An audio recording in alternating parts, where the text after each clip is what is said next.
ఇప్పుడు మనం WBS office గురించి తెలుసుకుందాం.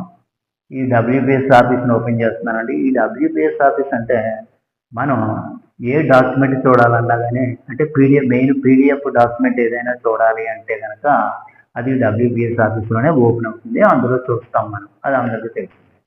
అంతేకాకుండా దీంట్లో కూడా మనం వర్క్ చేయొచ్చండి. ఎలా వర్క్ చేయొచ్చో చూడండి. దీన్ని ఓపెన్ చేస్తున్నాను. డబ్ల్యూబిఎస్ ఆఫీస్ ఎలా వర్క్ చేశాను. ఇక్కడ ప్లస్ బటన్ నొక్కినట్టయితే మనకి ఇక్కడ ఈ word, new presentation, new spreadsheet, new PDF అని ఎలా వస్తాయండి. డబ్ల్యూబిఎస్ ఓపెన్ చేయగానే దానికి లెఫ్ట్ సైడ్ ఇలా ప్లస్ బటన్ ఉంటుంది. ఈ ప్లస్ బటన్ క్లిక్ చేస్తే మనకి ఎలాగ వస్తాయండి. వర్డ్ అనుకోండి, ఏదైనా ఒక డాక్యుమెంట్ తయారు చేసుకోవడానికి ఉపయోగపడుతుంది. మనకి క్లాస్లో అందరికి ఉపయోగపడుతుంది. కానీ ఈ న్యూ ప్రెజెంటేషన్ అనేది బాగా ఉపయోగపడుతుందండి. అది ఎలాగో చూద్దాం. దాన్ని క్లిక్ చేశానండి. న్యూ ప్రెజెంటేషన్ క్లిక్ చేశాను నేను. ఇక్కడ ప్లస్ బటన్ ఉంది కదా, ప్లస్ బటన్ మీద క్లిక్ చేస్తే మనకి ఒక స్లైడ్ వస్తుందండి. ఈ స్లైడ్ మీద మనం ఏం చేయొచ్చు అంటే ఒక సబ్జెక్ట్కి సంబంధించిన మెయిన్ హెడ్డింగ్స్ పెట్టుకొని కిందేమో సబ్ హెడ్డింగ్స్ రాసుకోవచ్చండి.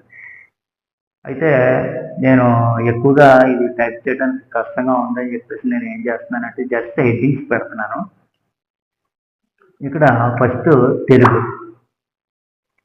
డబుల్ క్లిక్ ఇవ్వాలంటే డబుల్ క్లిక్ ఇచ్చినట్టయితే మౌస్ పెట్టుకుని డబుల్ క్లిక్ ఇచ్చినట్టయితే తెలుగు అనే సబ్జెక్ట్ పెడుతున్నాను.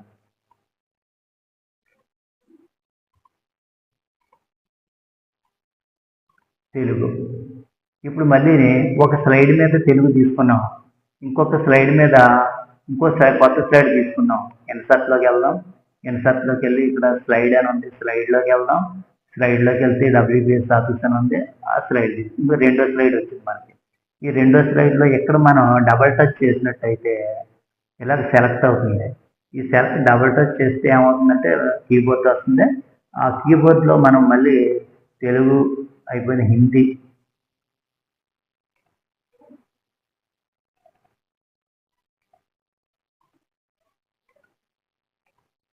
అని టైప్ చేశాను. ఇప్పుడు మళ్ళీ ఇన్సర్ట్లోకి వెళ్దాం. ఈ స్లైడ్లోకి వద్దాం. ఇంకో స్లైడ్ తీసుకున్నాను. మళ్ళీ ఇక్కడ డబుల్ టచ్ చేసినట్టయితే ఎలా వస్తుంది, ఇంగ్లీష్ అని పెట్టుకుందాం.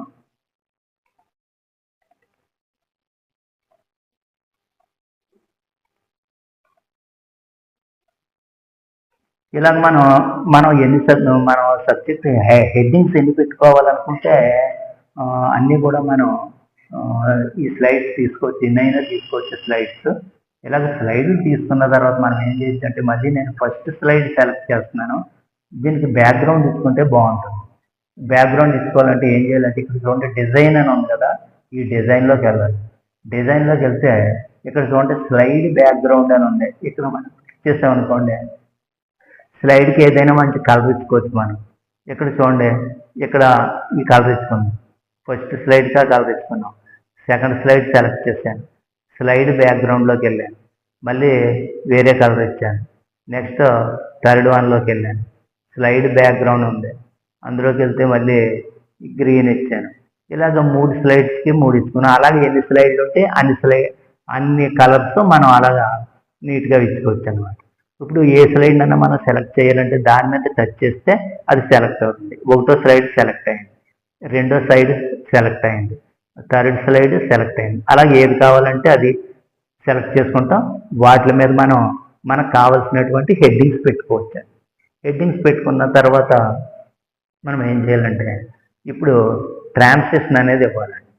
ఈ ట్రాన్సిషన్ ఇవ్వాలంటే ఈ ట్రాన్సిషన్ మీద క్లిక్ చేయాలి. ట్రాన్సిషన్ మీద క్లిక్ చేస్తే ఇక్కడ మనకి చాలా ట్రాన్సిషన్స్ వచ్చినాయి చూడండి.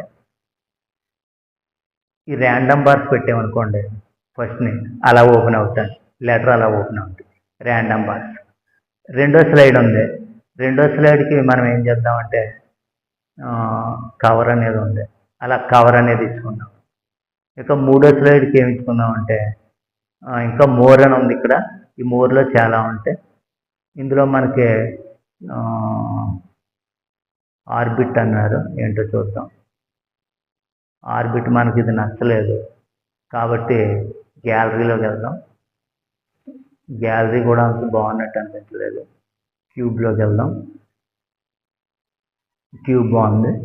ఇలాగ మనం అన్ని స్లైడ్లకి ఎన్ని స్లైడ్లు ఉంటే అన్ని స్లైడ్లకి కూడా మనం ఇలాగా ట్రాన్స్లేషన్స్ ఇచ్చుకోవచ్చు అనమాట.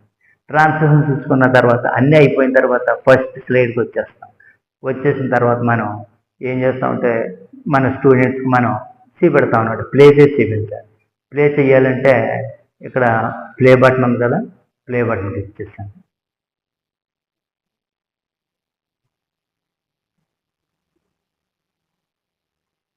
ప్లే బటన్ క్లిక్ చేసిన తర్వాత ఎక్కడి నుంచి మనకి కరెంట్ పేజ్ కావాలా, ఫస్ట్ పేజ్ నుంచి కావాలని ఉంటుంది.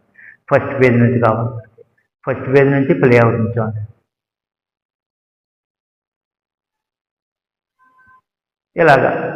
ఇలాగ మనం ఇంకా స్లోగా చేసుకుంటూ వెళ్తే పిల్లలు ఆ డిజైన్ మారినప్పుడల్లా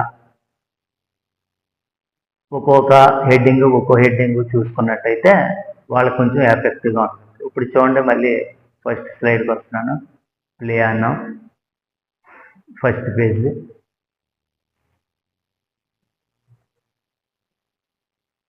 సెకండ్ పేజ్, థర్డ్ పేజ్. ఇప్పుడు మనకి కలరు నచ్చలేదు, ఇది సరిగ్గా కనపడలేదు మనకి కలర్. దీని కలర్ చేంజ్ చేసుకోవచ్చు. బ్యాక్గ్రౌండ్ డిజైన్లోకి వెళ్దాం. డిజైన్లోకి వెళ్ళి మనం ఏం చేయొచ్చు అంటే స్లైడ్ బ్యాక్గ్రౌండ్ అని ఉంది కదా, వేరే colour apply to all sides, వేరే కలర్, ఈ కలర్ ఇచ్చుకున్నాం. ఇప్పుడు చూడండి, ఇప్పుడు మళ్ళీ ప్లేలోకి వెళ్దాం. ఇప్పుడు ప్లేలోకి వెళ్ళినట్టయితే ఫస్ట్ పేజ్ నుంచి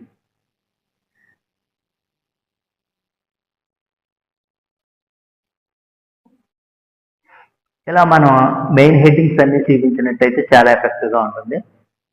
నెక్స్ట్ ఈ లెటర్స్కి యానిమేషన్ ఇచ్చుకున్నట్టయితే ఇంకా బాగుంటుంది. కానీ యానిమేషన్ కంప్యూటర్లో పనిచేస్తుంది, ఇక్కడ పనిచేస్తుందా లేదా అనేది ఒకసారి చెక్ చేద్దాం. ఇలా ఇచ్చుకున్నాను. ఈ లెటర్ని సెలెక్ట్ చేశాను. ఈ లెటర్స్ ఏమైతే ఉన్నాయో వాటిని సెలెక్ట్ చేశాను. యానిమేషన్లోకి వెళ్ళాను. ప్లస్ యాడ్ ఎఫెక్ట్ అని ఉంది. ఇక్కడ ఎఫెక్ట్లు కూడా చాలా వచ్చినాయి. ఈ యాడ్ ఎఫెక్ట్లో మనం బాగుండేది ఏంటంటే గ్రో అండ్ శ్రింక్ ఒకటి, దానికి అలా ఇచ్చుకున్నాం. నెక్స్ట్ రెండో స్లైడ్కి కూడా యానిమేషన్ ఇచ్చుకున్నాం. రెండో స్లైడ్కి యానిమేషన్ ఏమి ఇద్దామంటే దీన్ని సెలెక్ట్ చేయాలి. ఈ లెటర్ని సెలెక్ట్ చేయాలి. సెలెక్ట్ చేసిన తర్వాత యానిమేషన్లోకి వెళ్దాం. యానిమేషన్లోకి వెళ్ళి యాడ్ ఎఫెక్ట్లోకి వెళ్దాం. యాడ్ ఎఫెక్ట్లోకి వెళ్ళిన తర్వాత ఇక్కడ చాలా ఎగ్జిట్, ఎంట్రన్స్ ఉండాలి, ఎగ్జిట్ ఉండకూడదు. ఎపియర్, ఫేడు, వైపు, జూము, రైజప్, గ్రోసింగ్, ఇంకా చాలా ఉంటాయి. మనకి ఇక్కడ ఇవే ఇచ్చాడు, తక్కువగా ఇచ్చాడు కాబట్టి ట్విట్టర్లోకి వెళ్ళి చూద్దాం అని అర్థం. సింపుల్గా ఉంది, లేదు ట్రాన్స్పరెన్సీ కూడా ఏం కనపడదు మనకి. గ్రో అండ్ శ్రింక్ ఇచ్చేస్తాం. ఫ్లిష్ బల్బు ఏముంది, ఏమీ లేదు. ఫ్యాడ్, వైప్, జూమ్, అలా జూమ్ అయ్యి వస్తుంది. దీనికి అలాగే ఇచ్చుకుందాం. జూము ఇంగ్లీష్కి వద్దాం. దీనికి కూడా దీన్ని సెలెక్ట్ చేయాలి. ఫస్ట్ సెలెక్ట్ చేసిన తర్వాత దేంట్లోకి రావాలి, యానిమేషన్స్లోకి రావాలి, యాడ్ ఎఫెక్ట్లోకి రావాలి. యాడ్ ఎఫెక్ట్లోకి వచ్చి ఫేడ్లోకి వెళ్ళి చూద్దాం. ఫేడ్ ఎలా ఉంది, పెద్దగా కనపడలేదు. వైప్ చూద్దాం. వైపు కొంచెం ఉంది. వైపు జూమ్ అయితే జూమ్ ఇద్దాం మనం. ఇలాగే యానిమేషన్స్ ఇచ్చాం. ఇప్పుడు మనం ఏం చేసామంటే ఫస్ట్లోకి వస్తాం. ఇప్పుడు మనం ట్రాన్స్లేషన్స్ ఇచ్చాం, యానిమేషన్స్ ఇచ్చాం. ఇవన్నీ కలిపి ఎలా వస్తాయో ఒకసారి చూద్దాం. ప్లేలోకి వెళ్దాం. ఫస్ట్ పేజ్ నుంచి వద్దాం.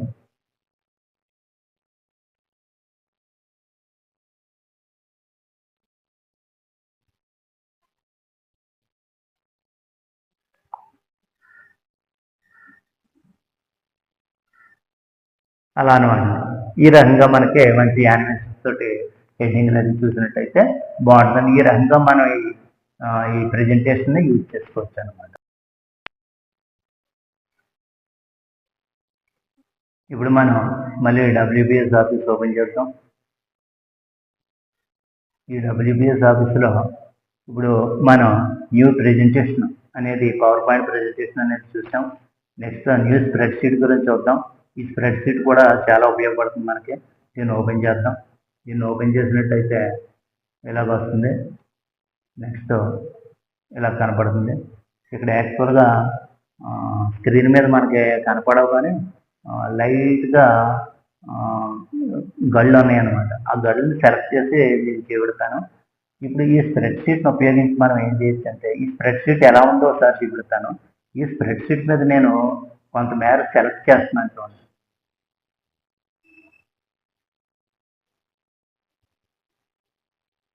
ఈ స్ప్రెడ్ షీట్ని నేను ఒక 4 గడులకి కొన్ని గడులు ఇలాగా సెలెక్ట్ చేశాను. గడుల్ని సెలెక్ట్ చేశాను నేను. ఎంచేతంటే మీకు కనపడకుండా ఉన్నది కాబట్టి కొంచెం దానికి బార్డర్స్ ఇచ్చినట్టయితే మీకు కనపడుతుంది. ఇప్పుడు నేను కొన్ని గడులు సెలెక్ట్ చేశాను. సెల్స్ అంటారు వీటిని. ఈ సెల్స్ని సెలెక్ట్ చేశాను. సెలెక్ట్ చేసిన తర్వాత ఈ హోమ్లోకి వెళ్ళాలి. సెలెక్ట్ చేసిన తర్వాత ఏం చేయాలి? హోమ్లోకి వెళ్ళాలి. హోమ్లోకి వెళ్ళాను. హోమ్లోకి వెళ్ళిన తర్వాత ఇక్కడ చూడండి ఒక బాక్స్ కనపడుతుంది. ఈ బాక్స్లో అడ్డంగానే నిలువుగానే గీతలు ఉన్నాయి. అంటే ఇది బార్డర్స్ అన్నమాట. దీన్ని క్లిక్ చేశాను. దీన్ని క్లిక్ చేస్తే మనకు రకరకాల బార్డర్స్ వచ్చినాయి. అందులో ఈ బార్డర్ బాగుంటుంది, థిక్గా ఉంటుంది కాబట్టి ఈ బార్డర్ని సెలెక్ట్ చేశాను. ఇప్పుడు చూడండి మనకు గళ్ళు వచ్చినాయి. ఈ గళ్ళు వచ్చిన తర్వాత దీన్ని ఎందుకు ఉపయోగించుకోవచ్చు అంటే, విద్యార్థులకు మనం క్విజ్ పెట్టినప్పుడు ఆ క్విజ్ మార్కులు వేసుకోవడానికి మనం ప్రత్యేకంగా ఒక కాగితం మీద వేయక్కర్ లేకుండా దీన్ని డిస్ప్లే బోర్డు ఉపయోగిస్తే నీట్గా ఉంటుంది. కాబట్టి మనం ఈ బోర్డును ఉపయోగించి క్విజ్ కండక్ట్ చేసుకుందాం. ఇప్పుడు ఇందులోని ఏబిసిడి 4 గ్రూపులు ఉన్నాయి అనుకోండి. ఆ 4 గ్రూపులకి ఏబిసిడి అనే పేర్లు ఇద్దాం. పైన ఏబిసిడిలో ఉన్నప్పటికీ కింద మళ్ళీ మనం ఏబిసిడి అని group A, group B, group C, group C అని చెప్పేసి మనం ఇస్తున్నాం. ఇక్కడ ఏం చేయాలంటే డబుల్ క్లిక్ చేయాలి దీంట్లో. అంటే 2 సార్లు టచ్ చేయాలన్నమాట. డబుల్ క్లిక్ ఇచ్చినట్టయితే బోర్డు వస్తుంది. అందులో ఏ, మళ్ళీ ఇందులో డబుల్ క్లిక్ చేయాలి. సెకండ్ సెల్లో డబుల్ క్లిక్ చేయాలి. లేదంటే ట్యాబ్ ఏమన్నా కనపడితే మనకి ట్యాబ్ నొక్కినా కానీ మనకి ముందుకెళ్తుంది. ఇప్పుడు మళ్ళీ ఇందులో బి, థర్డ్లో డబుల్ క్లిక్ చేశాను. సి, ఫోర్త్లో డబుల్ క్లిక్ చేశాను. D, A B C D. ఈ ఏబిసిడీలు అనేవి ఈ సెల్స్లో ఎలా ఉన్నాయి? ఒక సైడ్కి ఉన్నాయి. మనకు సెంటర్కి రావాలి. సెంటర్కి రావాలంటే ఏం చేయాలంటే ఈ బాక్స్ మొత్తాన్ని మనం ఎంతైతే కావాలనుకుంటున్నామో అంతా సెలెక్ట్ చేయాలి. ముందు సెలెక్ట్ చేయాలంటే ఇప్పుడు నేను సెలెక్ట్ చేస్తున్నాను చూడండి.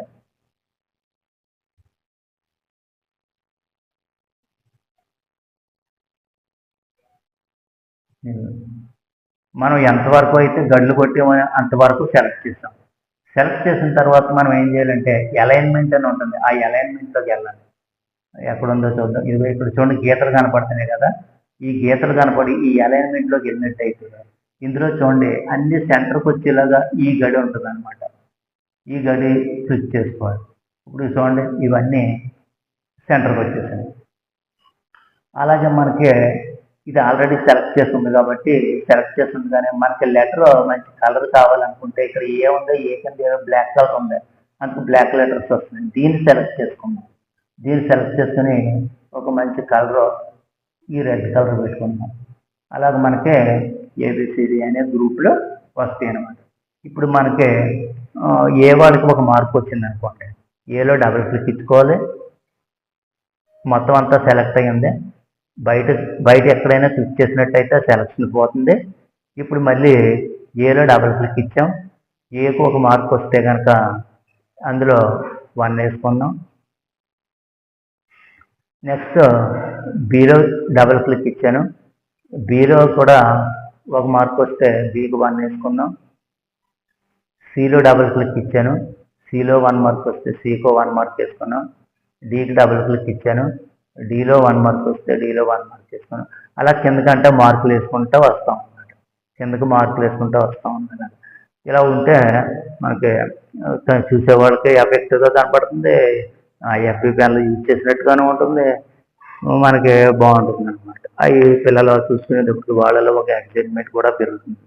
కాబట్టి మనం ఇలా చేయొచ్చు. అలాగే మనం పిల్లలకి టైం టేబుల్ డిక్టేట్ చేసేటప్పుడు కూడా ఇలాగే గళ్ళు పెట్టుకొని దీంట్లో ఎక్సెల్ షీట్లోనే ఆ టైం టేబుల్ దాంట్లో నోట్ చేసినట్టయితే వాళ్ళు ఎక్కించుకుంటానికి బాగుంటుంది. దీన్ని ఎలా యూజ్ చేసుకోవచ్చు. అంతేకాదు ఈ బోర్డ్ని మొత్తం బ్యాక్గ్రౌండ్ మనకు నచ్చిన కలర్ పెట్టుకోవాలనుకుంటే కనుక ఈ మొత్తం సెలెక్ట్ చేయాలి. బ్యాక్గ్రౌండ్ కూడా సెలెక్ట్ చేయాలి. బ్యాక్గ్రౌండ్ మొత్తం అంతా సెలెక్ట్ చేసాం. మనకి ఎన్ని గళ్ళు అయితే ఉన్నాయో అన్ని గళ్ళు సెలెక్ట్ చేసాం. ఇప్పుడు బ్యాక్గ్రౌండ్ కలర్ ఇక్కడ ఉంటుంది. ఇది బ్యాక్గ్రౌండ్ కలర్ అనమాట. దీని మీద క్లిక్ చేసాం. మనకి అంకెలు బాగా కనపడాలంటే కొంచెం లైట్ రంగు ఇచ్చుకోవాలి కాబట్టి ఇందులో ఏదో కలర్ ఇచ్చుకుంటే ఈ లైట్ రంగు ఇచ్చుకుందాం. ఇలా ఉంటుంది అనమాట. ఈ గడి ఇక్కడ ఎలా ఉంది కదా, పక్కన క్లిక్ చేస్తే అది పోతుంటే మనం ఇలాగ బోర్డు తయారు చేసుకోవచ్చు. ఎక్సెల్ చేసుకుని ఇందులో మనం క్విజ్కి సంబంధించి స్కోరింగ్ చేసుకోవచ్చు. అలాగే మన మార్కులు కావాలంటే పిల్లల మార్కులు అందులో ఎంటర్ చేసి విద్యార్థులకు చూపించవచ్చు. ఇంకా మనం చేయాలంటే చాలా వరకు ఇందులో చేయొచ్చు అనమాట. ఈ రకంగా ఈ ఎక్సెల్ కూడా ఉపయోగించవచ్చు అనమాట. ఓకే అండి, thank you all of you.